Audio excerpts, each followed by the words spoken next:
AI का एक sample paper जिसको हम अभी पार्ट ए, जो 2 पार्ट हैं इसमें, एक मल्टीपल चॉइस का जो होता है एमसीक्यू क्वेश्चन का होता है, दूसरा सब्जेक्टिव टाइप का होता है, तो 50 मार्क्स का पेपर। इसमें अभी हम एक पार्ट ए करने वाले हैं क्योंकि इसके सैम्पल पेपर आप देखेंगे तो बहुत कम मिलते हैं आपको सीबीएसई की साइट पर, और कम पेपर मिलेंगे। तो लेटेस्ट जो सिलेबस है उसके अकॉर्डिंग हम केवल अभी पार्ट ए करने वाले हैं। एक और वीडियो बनाएंगे जिसमें सब्जेक्टिव के भी हम सॉल्यूशन को एक एक करके देखेंगे। तो पार्ट ए के क्वेश्चन है जिसमें टोटल 30 क्वेश्चंस होते हैं, आपको अलग अलग क्वेश्चन में मिलेंगे, जिसमें से आपको 24 क्वेश्चंस अटेम्प्ट करने होते हैं। तो यही इसमें गिवन है टोटल आपको कि आउट ऑफ गिवन 5 + 16 21 क्वेश्चन है, जिसमें से टोटल 15 क्वेश्चन के आंसर आपको 2 आवर्स का एग्जाम होता है, जिसमें 2 घंटे में आपको इनको देना है। और इसमें सेक्शन ए में ऑब्जेक्टिव जो क्वेश्चन है वो 24 मार्क्स के होते हैं, जिसमें 5 क्वेश्चन हैं, जिसमें 6 क्वेश्चन आपको अंदर मिलेंगे, और उसमें से आपको कहीं 4 कहीं 5 इस तरीके से अटेम्प्ट करने होते हैं। ठीक है, तो एक एक करके हम देखेंगे। सेक्शन ए का पार्ट देखेंगे। Section A objective type question. तो जो फर्स्ट क्वेश्चन है आपको ये दिख रहा है, क्वेश्चन नंबर फर्स्ट, ये जो आपको मिलने वाला है ये आपको पार्ट ए जो एम्प्लॉयबिलिटी स्किल है ये उससे मिलने वाला है। तो एम्प्लॉयबिलिटी स्किल से इसको हम करने वाले हैं एक एक करके। तो फर्स्ट क्वेश्चन ही देखेंगे सबसे पहले। Answer any 4 out of given 6 question. इसमें से आपको कोई भी 6 क्वेश्चन के आंसर आपको देने हैं। 6 क्वेश्चन है जिसमें से आपको कोई भी 4 क्वेश्चन यहाँ पर आपको करने हैं अटेम्प्ट। टोटल 6 क्वेश्चन है। तो पहला क्वेश्चन हम पढ़ते हैं। Which of the following software act as an interface between the user and the computer. तो ये आपका आईसीटी स्किल से क्वेश्चन है कि जो यूजर है और जो कंप्यूटर है उनके बीच में इन चारों में से कौन सा इंटरफेस की तरह काम करता है। तो हम जब आईसीटी पढ़ते हैं तो उसमें ये चीज़ पढ़ाई जाती है कि ये आपका कंप्यूटर है, और कंप्यूटर में मेन चीज़ क्या होती है, हार्डवेयर। ठीक है, हार्डवेयर है, और उस हार्डवेयर को हमसे कनेक्ट कराना, ठीक है, वो सॉफ्टवेयर भी वहाँ पर वर्क कर रहा है, और इन दोनों को आपस में कनेक्ट करके यूज़र से मिलाने, मतलब यूज़र उस पर ईजिली फ्रेंडली वर्क कर पाए, वो चीज़ होती है क्या, ऑपरेटिंग सिस्टम। तो ऑपरेटिंग सिस्टम होता है जो इन सबको यूज़र से फेमिलियर कराता है, यूज़र को इंटरेक्ट कराता है। तो इसमें ए ऑप्शन दिया हुआ है कि कौन सा है, which of the following software act as a interface, तो वो है आपका क्या, ऑपरेटिंग सिस्टम। ठीक। सेकेंड है, student has difficulty in expressing themselves in a class discussion due to anxiety, this is example of. एक स्टूडेंट है जिसको अपनी बात कहने में क्या लगती है, क्लास में एंजाइटी लगती है। ड्यू टू एंजाइटी वो नहीं बता पाता, एक्सप्रेस नहीं कर पाता, डिफिकल्टी होती है। तो 4 आपको ऑप्शन दिए हुए हैं कि इसमें कोई परसेप्शन वेरियर है, या कल्चर वेरियर है, या इमोशनल वेरियर है, या फिर क्लैरिटी वेरियर है। तो ऐसे समय पर जब हम अपनी बातों को एक्सप्रेस नहीं कर पा रहे हैं, तो इसका मतलब कहीं ना कहीं हमारे अंदर की कौन सी वेरियर काम कर रहा है, या कौन सा वेरियर है जो हमें वो काम नहीं करने दे रहा, वो है आपका इमोशनल वेरियर। तो इसका आंसर होगा इमोशनल वेरियर, कि हम इस इमोशनल वेरियर की वजह से वो स्टूडेंट अपने आप को एक्सप्रेस नहीं कर पा रहा। थर्ड क्वेश्चन है, बेस्ट कैरेक्टराइज सस्टेनेबल डेवलपमेंट। इनमें से आपको कोई भी सही ढूंढने हैं जो कि सस्टेनेबल डेवलपमेंट को सही से करेक्टराइज कर पा रहा है, मतलब यहाँ पर सही से बता पा रहा है। तो देखते हैं एक एक करके कौन कौन से हैं। पहला है आपका ensuring the well being of future generation. Future generation के लिए वेल बीइंग करना, इंश्योर करना हो सकता है। Prioritising only our own interest, हमारे इंटरेस्ट को केवल प्रायोरिटाइज करना, तो ऐसा नहीं है, सस्टेनेबल डेवलपमेंट में ये नहीं होता। Balancing the well being of our self, अपने आप को भी देखना, एंड फ्यूचर जनरेशन को देखना, तो ये जहां तक है इसमें सही है भी। लास्ट है focusing on the welfare of all, औरों के लिए भी सोचना, तो ये भी कहीं हद तक सही है।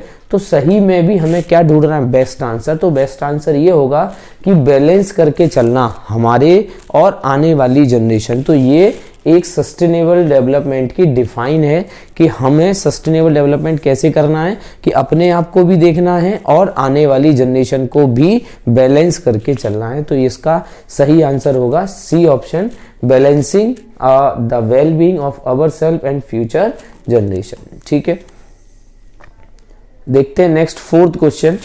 फोर्थ क्वेश्चन क्या कह रहा है इसमें, Geetika has prepared a time table to achieve her goal, this skill is known as. वो क्या बना के चल रही है, अपना एक टाइम टेबल बना रही है, किसके लिए, अपना गोल को अचीव करने के लिए। तो टाइम टेबल बनाना मतलब टाइम का मैनेजमेंट करना, कि हम कैसे अपने टाइम को मैनेज करेंगे, 24 आवर्स को हम कैसे डिस्ट्रीब्यूट करें। तो self awareness, adaptability, responsibility and time management, तो यही ऑप्शन इसका सही होगा कि टाइम टेबल बनाना क्या कहलाता है, टाइम को मैनेजमेंट करना। ठीक। A customer comes to Naman grocery outlets and start expressing dissatisfaction about an item. Instead of getting angry, Naman listen to what his customer is saying. He is known for his. तो एक customer आता है किसी की दुकान पर और उस ग्रोसरी जो भी उसमें ग्रोसरी उसने वहां से खरीदी है उससे रिगार्डिंग उसको कुछ डिससेटिस्फेक्शन है, मतलब वो चीज़ उसे अच्छी नहीं लगी है और वो अपनी चीज़ों को एक्सप्रेस कर रहा है। तो उसकी बातों से इंस्टीड ऑफ एंग्री, वो गुस्सा नहीं है, कौन, नमन गुस्सा नहीं है, वो उसकी बात को सुन रहा है कि क्या कस्टमर कह रहा है। तो ऐसे समय पर उसकी कौन सी प्रॉपर्टी आपको यहाँ पर दिखाई दे रही है। तो क्या पहली प्रॉपर्टी हार्ड वर्किंग एटीट्यूड है, क्या कॉन्फिडेंस लेवल उसका बहुत अच्छा है, willingness to embrace new idea, embrace नहीं हो रहा है, या पेशेंस है। तो यहाँ पर आपको देख के लग रहा है कि वो जब कुछ भी नहीं कह रहा है, वो उसकी बातों को सुन रहा है, तो इसका मतलब उसके अंदर कौन सी प्रॉपर्टी है, पेशेंस वाली प्रॉपर्टी है। ठीक। तो इसका आंसर होगा सी ऑप्शन, जिसमें आंसर है पेशेंस। अब एक फिल इन द ब्लैंक्स दिया हुआ है, is a network security device that act as a barrier between a trusted internal network and untrusted external network। trusted internal का मतलब है जो कि अपने किसी एक ऑर्गेनाइजेशन में यूज किया जा रहा है। जो ट्रस्टेड का मतलब है कि सबको पता है कि ये हम इंटरनेट की ये डिवाइस या ये पूरा प्लेटफॉर्म यूज कर रहे हैं, वो हो गया ट्रस्टेड। और एक्सटर्नल नेटवर्क का मतलब जो किसी भी नेटवर्क में हम यूज कर रहे हैं और पर वो जो भी आपका नेटवर्क है वो कैसा है, ट्रस्टेड नहीं है। तो उसमें ऐसी कौन सी नेटवर्क सिक्योरिटी डिवाइस है जो एज अ बैरियर काम करती है कि कोई भी उसको विदाउट इंफॉर्मेशन या विदाउट ऑथेंटिकेशन यूज ना कर पाए।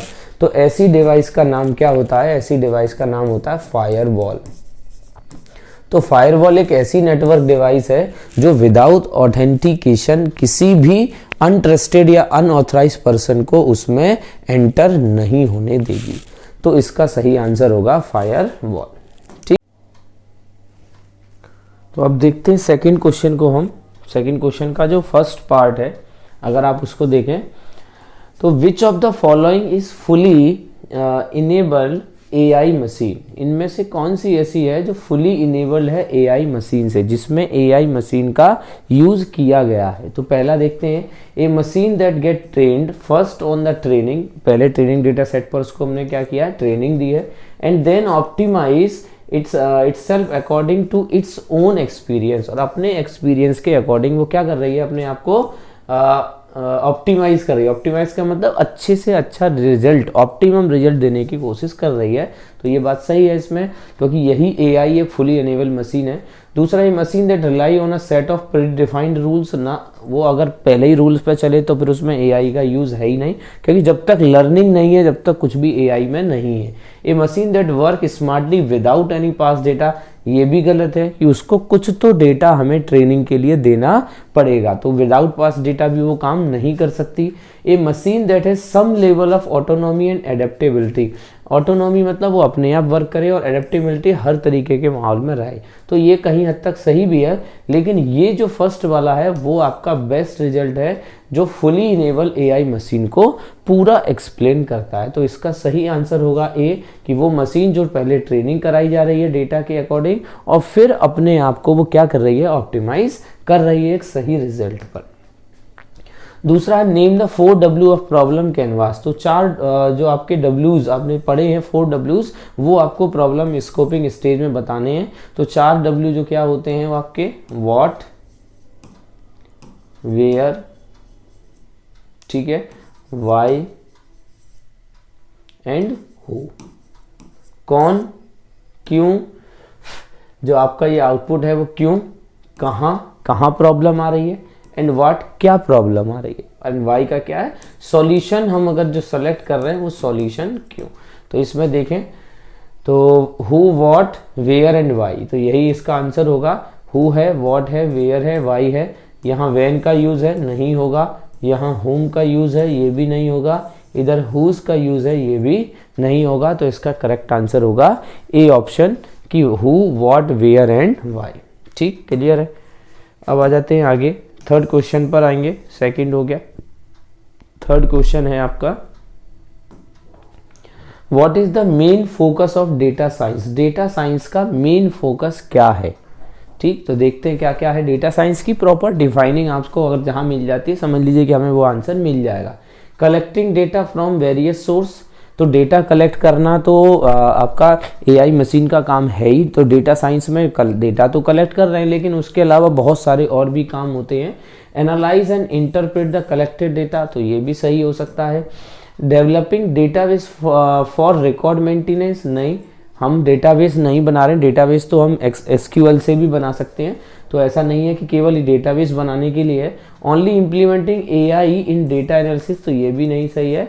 तो इसका जहाँ सही जो आंसर होगा वो ये होगा analyse and interpret the collected data. जो भी हमारे पास डेटा है उस डेटा को क्या करना, एनालाइज करना और इंटरप्रेट करके उससे आउटपुट प्रोड्यूस करना, यही डेटा साइंस कहलाती है। तो इसका सही आंसर होगा B option, analyse and interpreting the collected data. Next देखते हैं, which evolution metrics is suitable for detecting a rare and life threatening disease in the medical diagnosis. Medical diagnosis में life threatening और detecting, जो rare जो आपकी कोई भी disease है उसको सही से डिटेक्ट करने के लिए इनमें से किस मैट्रिक का यूज होगा। तो यहाँ पर जो मैट्रिक्स हैं, ये F1 जो स्कोर होती है वो प्रिसीजन और रिकॉल के बेसिस पर काम करती है। तो इसका आंसर ये तो नहीं होगा, क्योंकि यहाँ एक मैट्रिक्स है जो प्रिसीजन या रिकॉल, उनमें से हमें पता करना है। तो रिकॉल जो होता है वो फॉल्स पॉजिटिव वाले केस और ट्रू पॉजिटिव वाले केस के साथ चलती है। ठीक है, कितने ऐसे रिजल्ट हैं जो ट्रू पॉजिटिव हैं या फॉल्स पॉजिटिव है, उसके बेसिस पर काम करता है रिकॉल।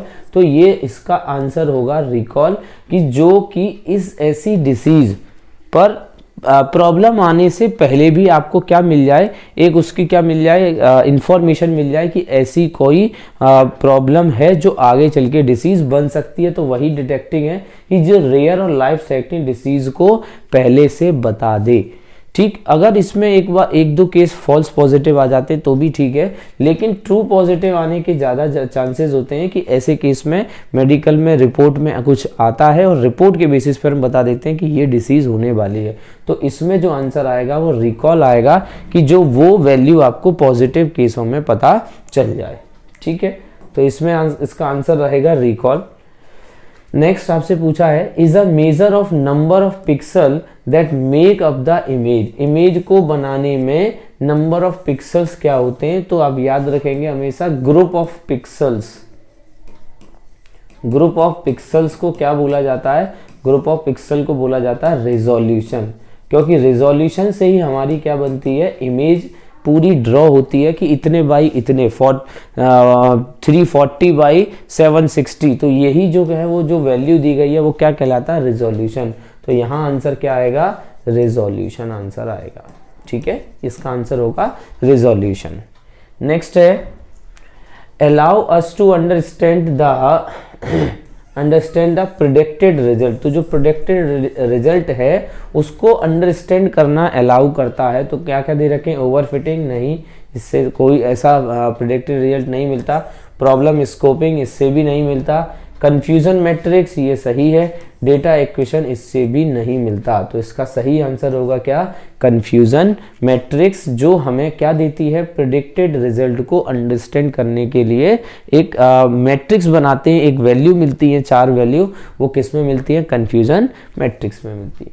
ठीक है, तो अब ये हो गया हमारा सेकेंड क्वेश्चन। अब आ जाते हैं हम थर्ड क्वेश्चन।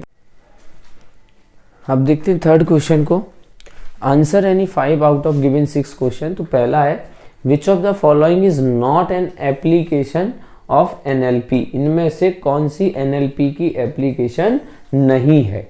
ठीक है, तो एनएलपी की एप्लीकेशन का मतलब जो नेचुरल लैंग्वेज पर काम करती है, तो पहला है वॉइस असिस्टेंट, तो ये एनएलपी का ही काम होता है वॉइस असिस्टेंट का। टेक्स्ट जनरेशन, हम बोल कर कुछ भी टेक्स्ट जनरेट कर रहे हैं, ये भी आपके एनएलपी का काम है। सीरी, तो सीरी भी आपके किस पर काम करती है, वॉइस बेस्ड डिवाइस है जो काम करती है। फिर आता है कॉपिंग टेक्स्ट, तो कॉपिंग टेक्स्ट हमारा एनएलपी से कोई लेना देना नहीं, हम माउस से सीधे ड्रैग एंड ड्रॉप करके भी कॉपी टेक्स्ट कर सकते हैं, तो ये एनएलपी की एप्लीकेशन नहीं है, तो इसका सही आंसर होगा कॉपिंग टेक्स्ट। ठीक है, सेकेंड क्वेश्चन देखते हैं। Identify the incorrect statement from the following option, इनमें से आपको गलत स्टेटमेंट ढूंढना है। तो ऐसे क्वेश्चन में हमें चारों ऑप्शन पढ़ने पड़ते हैं, क्योंकि हो सकता है कब पता नहीं कौन सा आंसर इसका सही हो जाए, तो इसलिए चारों ऑप्शन इसके पढ़ने हमें जरूरी हैं। तो एक एक करके ऑप्शन देखते हैं। Data science is one of the domain of AI, तो सही है। एआई के कितने डोमेन होते हैं, 3 डोमेन होते हैं, उसमें से एक डेटा साइंस होता है। AI model can be broadly categorize into 4 domain, 4 domain नहीं, अभी हमने बताया कितने डोमेन होते हैं, 3 डोमेन। 4 डोमेन नहीं होते, 3 होते हैं। इसमें कंप्यूटर विजन होता है, एक नेचुरल लैंग्वेज प्रोसेसिंग होता है और एक होता है डेटा साइंस। तो ये गलत कह रहा है, ये स्टेटमेंट तो सही नहीं होना चाहिए। आगे फिर भी पढ़ लेते हैं। Data science is used in price comparison website for comparing price using machine learning algorithm. Machine learning algorithm के अकॉर्डिंग हमें वेबसाइट को क्या करना, प्राइस कंपैरिजन करना ही डेटा साइंस है, तो ये बात सही है। डेटा साइंस में प्राइस कंपैरिजन वेबसाइट्स को रीड किया जाता है मशीन लर्निंग के through. The information extracted from through data science can be used to make decision, तो जो डेटा क्लासीफाई होता है, डेटा एक्सट्रैक्ट होता है, उसी के बेसिस पर डिसीजन लिए जाते हैं, तो ये बात भी सही है। तो इसमें जो गलत है, क्योंकि हमें यहाँ क्या ढूंढना है, इनकरेक्ट ही ढूंढना है, तो उसका सही आंसर क्या होगा, बी होगा इसका सही आंसर। और AI model can be broadly categorize into 4 domain, तो 4 नहीं होते हैं, 3 डोमेन्स होते हैं, तो ये इसका गलत आंसर होगा। ठीक है, नेक्स्ट चलते हैं। ये आपका क्वेश्चन नंबर था 3rd। अब है question 3rd and 4th are case based.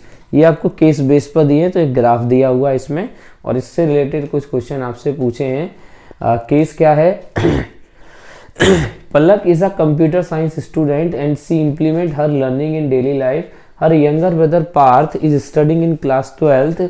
Palak decided to plot a graph using Python to predict his class 12th marks using machine learning. उन्होंने ग्राफ बनाया जिसके बेसिस पर उसने अपने 12th के मार्क्स को प्लॉट किया है। ठीक है, तो ये कहीं ना कहीं पाइथन से रिलेटेड है। तो पाइथन में आप जो प्रोग्राम पढ़ते हैं उसमें मैट प्लॉट और पांडाज, इस तरीके की 2 आपकी लाइब्रेरी यूज होती है जिनसे हम ग्राफ से रिलेटेड काम कर सकते हैं। तो इसमें उन्हीं से रिलेटेड क्वेश्चन पूछा गया है। तो पाइथन से रिलेटेड कभी कभी 1-2 क्वेश्चन टच करते हुए आ जाते हैं, जिसमें प्रोग्रामिंग से रिलेटेड तो नहीं आएगा, लेकिन नेमिंग से रिलेटेड कभी कभी कोई क्वेश्चन आ जाता है। तो which Python library has been used to plot the given graph? तो अभी आप बताया आपको मैट प्लॉट और पांडाज, ये 2 ऐसे आपके लाइब्रेरी हैं जिनसे हम ग्राफ का यूज कर सकते हैं। तो 1-2 नाम है जिनको आप याद रख लें। एक नाम है नमपाई, एक है आपका मैट प्लॉट लिव, और एक है आपका पांडाज। ये ऐसे नाम हैं जो कि पाइथन से रिलेटेड है, जो कहीं ना कहीं ग्राफिक डेटा साइंस में यूज होते ही होते हैं। तो उनके नाम अगर कभी आ जाते हैं तो ये नाम आपको इनके पता होने चाहिए। तो इसका सही आंसर होगा mat plot and pandas. In which class did Parth score the highest percentage? कौन सी क्लास होगी जिसमें कि इस ग्राफ को देख के बताना जिसमें कि उसकी हाईएस्ट परसेंटेज है? तो ग्राफ में देखें तो यहाँ से अगर इस ग्राफ को देखें तो मैक्सिमम वैल्यू यहाँ पर आ रही है, दैट इज 90, और ये वैल्यू किस पर आ रही है? आपके 2nd क्लास में आ रही है, कि जब वो 2nd क्लास में था तो उसकी सबसे हाईएस्ट परसेंटेज आई थी, और वो परसेंटेज कितनी थी? 90। तो इसमें आंसर कहीं होगा 11th, 1st, 2nd, ये। तो इसका ऑप्शन होगा सी, जिसमें कि 2nd क्लास में उसकी 90% हाईएस्ट मार्क्स आए थे। ठीक है, अब देखते हैं आगे। बी पार्ट दिया हुआ है, irrelevant training data leads to poor performance and unreliable outcomes. Irrelevant training data leads to poor result उससे मिलते हैं, परफॉर्मेंस एंड अनरिलायबल आउटकम। अगर आप जो ट्रेनिंग डेटा ले रहे हैं वो इररिलेवेंट है, मतलब रिलेवेंट नहीं करता कहीं ना कहीं मॉडल से, तो उससे जो परफॉर्मेंस है वो पुअर आएगी और अनरिलायबल आएगी। तो ये बिल्कुल सही बात है कि अगर रिलेवेंट डेटा है तो आपको मॉडल से सही आउटपुट मिलेगा, अदरवाइज आपको जो परफॉर्मेंस है वो पुअर ही मिलने वाली है। नेक्स्ट है which NLP model helped in extracting features out of the text that can be helpful in machine learning algorithm। तो इनमें से कौन से ऐसे वर्ड हैं जिनके थ्रू हम फीचर्स को क्या कर सकते हैं, एक्सट्रैक्ट कर सकते हैं NLP मॉडल के थ्रू। तो दो आपने एल्गोरिथम के नाम पढ़े, पहला था बैग ऑफ वर्ड्स और एक और होती है TF-IDF, term frequency and inverse term frequency. तो ये दो एल्गोरिथम के बेसिस पर कर सकते हैं। तो उसमें एक आपकी कौन सी है, बैग ऑफ बर्ड्स, तो इसका सही आंसर होगा ए। तो ये हमारा थर्ड क्वेश्चन हो जाता है। अब आ जाते हैं हम फोर्थ क्वेश्चन पर। तो फोर्थ क्वेश्चन में भी आप देखें तो क्वेश्चन आपको बेसिक हैं जो कॉन्सेप्ट से रिलेटेड है, एक एक चीज आपकी कॉन्सेप्ट से रिलेटेड है तो वो आपको आनी ही चाहिए। पहला है, Inara is taking about a various stage of AI project cycle. Regarding a stage, she say that in this we collect data. तो प्रोजेक्ट साइकिल के आपके जो स्टेप हैं उसमें पहले में प्रॉब्लम स्कोपिंग होता है, उसके बाद हम डेटा को कलेक्ट करते हैं, उसके बाद डेटा को एक्सप्लोर करते हैं, फिर उसको मॉडल बनाते हैं और उसके बाद उसको इवेल्युएट करते हैं। तो वो जो बता रही है कि वो बता रही है we collect the data for the project. तो जिसमें डेटा को कलेक्ट किया जाता है वो डेटा एक्विजिशन कहलाता है।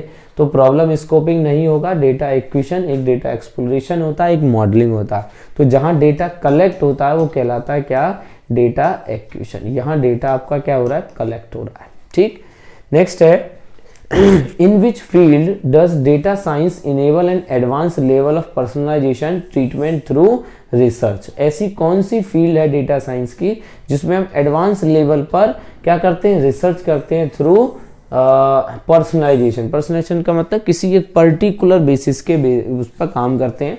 तो फ्रॉड एंड रिस्क डिटेक्शन ये बहुत कॉमन है, इजी है। इंटरनेट सर्च सभी करते हैं तो इसमें कुछ नया नहीं है। एयरलाइन रूट प्लानिंग ये भी बहुत ज़्यादा कोई मतलब कह सकते हैं कि एडवांस लेवल नहीं है। तो इसमें जो है वो है आपकी कौन सी, जेनेटिक्स एंड जियोनोमिक्स। तो जेनेटिक्स आपकी कहीं ना कहीं न्यूरल नेटवर्क से रिलेटेड जो एडवांस लेवल पर जाके होती है। तो इसका सही आंसर यही होगा कि हम जेनेटिक्स और जियोनोमिक्स पर जो रिसर्च कर रहे हैं वो किसकी होगी, इसमें एडवांस लेवल की रिसर्च होगी। नेक्स्ट है which of the following is not a task of computer vision. इनमें से कौन सा ऐसा है जो कंप्यूटर विजन का टास्क नहीं है। तो बहुत सारे टास्क होते हैं कंप्यूटर विजन के। गेस्ट को रिकॉग्निशन करना ये एक एआई या कंप्यूटर का पार्ट है। अटेंडेंस सिस्टम, इसमें भी हम बायोमेट्रिक के थ्रू क्या करते हैं, अटेंडेंस लेते हैं, तो वो भी एक कंप्यूटर विजन का पार्ट है। एयरलाइन रूट प्लान, इसका अभी इससे कोई लेना देना नहीं है, लास्ट और देख लेते हैं। स्नैपचैट फिल्टर, तो ये भी इसका पार्ट है। तो एयरलाइन रूट प्लान बनाना ये एक टेक्स्ट बेस काम हुआ, इसमें इमेज का कोई लेना देना नहीं है, तो ये इसका पार्ट नहीं है। तो इसका सही आंसर होगा बी, एयरलाइन रूट प्लान। ठीक है, नेक्स्ट है can be defined as the measure of balance between precision and recall. Recall और प्रिसीजन के बीच में क्या करें, बैलेंस। तो वो केवल एक ही नाम हो सकता है, वो होता है F1 स्कोर। तो यहाँ इसका सही आंसर होगा डी ऑप्शन।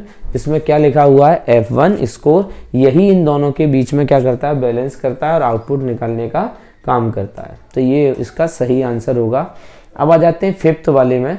तो फिफ्थ में क्या पूछा गया है हमसे, the term used for whole textual data from all the document all together is. का मेन काम कहाँ से स्टार्ट होता है, कॉर्पस से। पहला ही स्टेप है कि हमें कॉर्पस बनाना होता है जिसमें से हर डॉक्यूमेंट से मेन जो आपके टोकन है या मेन जो टेक्स्ट है, लाइन लिखी है, उनको हम अलग एक्सट्रैक्ट कर लेते हैं। तो ये इसका सही आंसर होगा कॉर्पस। ठीक है, इसके बाद देखते हैं सिक्स वाला स्टेप। सिक्स क्वेश्चन है, a model will simply remember the whole training set and will therefore always predict the correct level for any point in the training set. हमने क्या कर लिया, ट्रेनिंग सेट पर उसको क्या किया, मॉडल को रिमेंबर हर जगह रखेगा और उसके बाद कहीं भी अगर उसको हम अप्लाई करते हैं उसमें तो उसका जो आंसर है या जो उसका आउटपुट है वो ऑलवेज सही आता है। तो ऐसी जो प्रोसेस है वो कहलाती है ओवरफिटिंग। एक पॉइंट पर हमें क्या करना है, ट्रेनिंग देके उससे आउटपुट निकालना और उसको हर वैल्यू पर क्या करना, फिट करना, वही कहलाता है ओवरफिटिंग। तो इसका सही आंसर क्या होगा, ओवरफिटिंग होगा। ठीक, नेक्स्ट और लास्ट क्वेश्चन है ये आपका फिफ्थ, जिसमें आपको आंसर देने होते हैं, ये भी इसी तरीके से है। तो यहाँ पर भी आपको 6 क्वेश्चन मिलेंगे जिसमें से आपको कोई भी 5 करने होते हैं, पर हम यहाँ पर अभी सबको एक एक करके डिस्कस कर रहे हैं। In computer vision function is used to display an image in RGB colour format. तो RGB कलर फॉर्मेट में किसी भी इमेज को दिखाना, तो पाइथन में इसका एक फंक्शन होता है IM शो करके। तो IM जो शो है वो क्या बताता है, वो वहां पर आपकी इमेज को एक ग्राफ के फॉर्म में या एक इमेज के फॉर्म में क्या करेगा, ड्रॉ कर देगा। तो ये फंक्शन आप याद रखिएगा, IM शो करके एक फंक्शन होता है। ठीक, नेक्स्ट है which of the following function is use for statistical analysis. तो मैथ के लाइब्रेरी होती है पाइथन में, स्टैटिक्स की होती है और भी बहुत सारी इसमें क्या होती है, आपकी लाइब्रेरी होती है जिनसे हम पर्टिकुलर कुछ कुछ काम कर सकते हैं। तो स्टैटिक भी एक आपकी क्या है, लाइब्रेरी है, जिसके अंदर 3 मेन चीज़ें आपकी होती हैं। एक होता है मीन, एक होता है मीडियन और एक होता है मोड, जो हम मैथ में भी यूज़ करते हैं और इकोनॉमिक्स जो सब्जेक्ट है वहाँ पर भी मीन निकाला जाता है, मीडियन निकाला जाता है, मोड निकाले जाते हैं। तो इसका सही आंसर क्या होगा, सॉरी ये इसका बी नहीं होगा, इसका आंसर होगा डी, मीन मीडियन मोड। तो यहाँ मीन, मोड और मीडियन, ये इसका सही आंसर होगा जो स्टैटिक की लाइब्रेरी में यूज होते हैं। ठीक है, नेक्स्ट है is a term used for any word, number और a special character occurring in a sentence। किसी सेंटेंस में आने वाला कोई वर्ड, कोई नंबर या कोई स्पेशल कैरेक्टर, उसको क्या कहते हैं, तो उसको पाइथन की लैंग्वेज में क्या कहते हैं, टोकन कहते हैं। या अगर आप NLP भी पढ़ रहे हैं तो वहाँ भी इसको क्या बोलते हैं, टोकन बोलते हैं, जो क्या बताता है, किसी वर्ड को, किसी नंबर को या स्पेशल कैरेक्टर को रिप्रेजेंट करता है, वो कहलाता है क्या, टोकन कहलाता है। ठीक है, तो इसका सही आंसर होगा टोकन। नेक्स्ट है is an NLP technique use to identify and classify name entity in a text. किसी भी टेक्स्ट में आइडेंटिफाई करे उसको और क्लासीफाई करे, ऐसी इस टेक्निक का नाम, तो उस टेक्निक का नाम क्या होता है, NEP होता है। ठीक है, जो क्या करता है उसमें आइडेंटिफाई क्लासीफाई नेम एंटिटी। तो नेम एंटिटी को उसको रिकॉग्नाइज करना, तो सॉरी उसको NER बोलते हैं, नेम एंटिटी रिकॉग्निशन। ठीक है, इसकी फुल फॉर्म भी अगर आप चाहें तो लिख लीजिए, NER, नेम एंटिटी रिकॉग्निशन। तो ये कभी कभी नाम से पूछ लेता है, what is NER, name entity recognition, जो एक NLP की टेक्निक है जो क्या करती है, आइडेंटिफाई करती है और क्लासीफाई करती है, उस टेक्स्ट के अंदर उनकी एंटिटी के नाम को आइडेंटिफाई करती है, तो उसको NER बोलते हैं। फिफ्थ है, is defined as the percentage of true positive cases to all the predicted positive cases. जितने टोटल केस हैं पॉजिटिव, उनमें से भी ट्रू पॉजिटिव को निकालना। तो मतलब हो गया true positive upon true positive plus false positive. तो जितने पॉजिटिव हैं उनमें से भी ट्रू पॉजिटिव का पता करना। तो ये जो होता है वो होता है काम किसका, प्रिसीजन का काम होता है। तो यहाँ आंसर आएगा प्रिसीजन। तो इसकी वैल्यू का नाम क्या हो जाएगा, प्रिसीजन हो जाएगा। तो प्रिसीजन ही पॉजिटिव केसेस पर काम करता है। और जो अगर नेगेटिव केस की बात करें, यहाँ पर TP प्लस FN हो जाता है, फॉल्स नेगेटिव केस, तो वो आपका रिकॉल होता है। ठीक है, तो इसका आंसर होगा प्रिसीजन। लास्ट क्वेश्चन है आपका, which of the following refers to the ability to perceive the visual world and understand the relationship between different object. क्या करे, एबिलिटी क्या है उसकी कि perceive the visual word, visual word को पहले परसीव करे, वहां से उनको देखे, उसके बाद understand the relationship between different object, और डिफरेंट ऑब्जेक्ट्स के बीच में क्या निकाले, रिलेशन निकाले। तो जब भी ऑब्जेक्ट की बात आ जाए तो ऑब्जेक्ट के बीच में रिलेशन का काम किसका होता है, स्पेशियल विजुअल इंटेलिजेंस का काम होता है। तो इंटेलिजेंस के बहुत सारे टाइप